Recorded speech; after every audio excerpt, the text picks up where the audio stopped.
মমতা, ও মমতা, কেমন আছো তুমি? কলকাতা কি ভালোভাবে চালাইতেছ? হ্যাঁ মমতা, হঠাৎ করে তুমি আমাকে ফোন করলা কেন? কিছু বলবা নাকি মমতা? দেখো মোদিজি, আমি তোমাকে একটা সাজেশন দিচ্ছি, শোনো মন দিয়ে। আমি যা বলবো মনোযোগ দিয়ে শুনিও, কিন্তু হাসিনাকে এদেশে রাখার দরকার নাই। কথা বুঝছো আমার? হ্যাঁ, হাসিনাকে রাখবো নাতে কি করব? সে তো আমার বউ। আর তুমি ওর সাথে কেন জেলাস ফিল করো? কেন? কেন তুমি ওকে দেখতে পারো না? কি সমস্যা তোমার মমতা? যে পাতে খাচ্ছ সে পাতেই ও হাঁকতে হবে, ওকে হাঁকতে হবে। বোঝো নাই ব্যাপারটা? বুঝে নাও, তাড়াতাড়ি বুঝে নাও। আজ নয়তো কাল মন্ত্রিত্ব চাবে, তারপর সরকার হবে। কে সেটা? কে সরকার হবে? হাসিনা? আর মন্ত্রিত্ব কে চাবে? হাসিনা? কখনোই না, কখনোই না। আমার সাথে শিয়ানগিরি সে করতে পারবে না কোনোদিনও। আমার উপর শিয়ান কেউ আছে? তুমি আরো কি?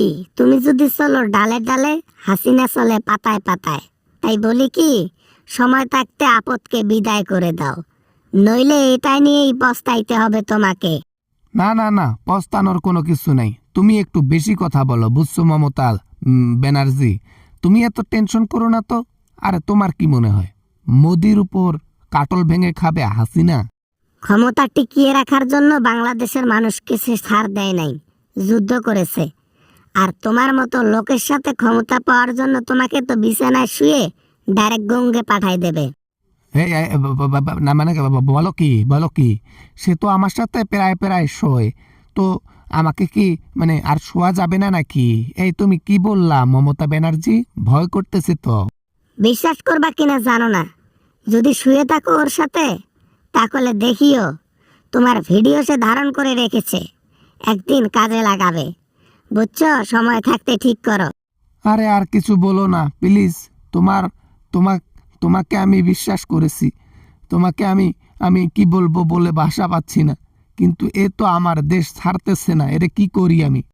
তুমি ও সিস্টেমে বাংলাদেশে পাঠায় দাও। ও ঘুমাইলে ওকে পার্সেল করবা, পার্সেল করলে বাংলাদেশে ডাইরেক্ট পাঠাই দিবা। তারপর বাংলাদেশের প্রশাসন ওকে ধরে সুদলিংপং করুক।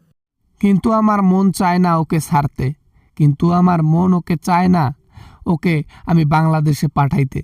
আমার মন শুধু চায় ওকে আমি নিয়ে বিয়ে করি, ওকে নিয়ে ঘর সংসার করি। ওরে খাইছে রে! তাহলে তো তোমার পিছনে একটা বড় বাঁশ দেওয়ার জন্য রেডি হয়ে থাকো। ও একটা বাঁশ নিয়ে আসে, শুধু দেওয়ার জন্য অপেক্ষা করতেছে। রেডি আছে তোমার পেছন। তোমার কথা শুনে আমি যা বুঝলাম তাতে মনে হয় হাসিনাকে রাখা অনেক রিস্কি। তাই চেষ্টা করব ওকে সিস্টেমে বাংলাদেশে পাঠার জন্য। চিন্তা করো না মমতা ব্যানার্জি, তোমার তোমার আমি কথা রাখবো। আর হ্যাঁ, আমার সাথে দেখা করিও তো। তোমার সাথে কতদিন কথা হয় না, দেখা হয় না।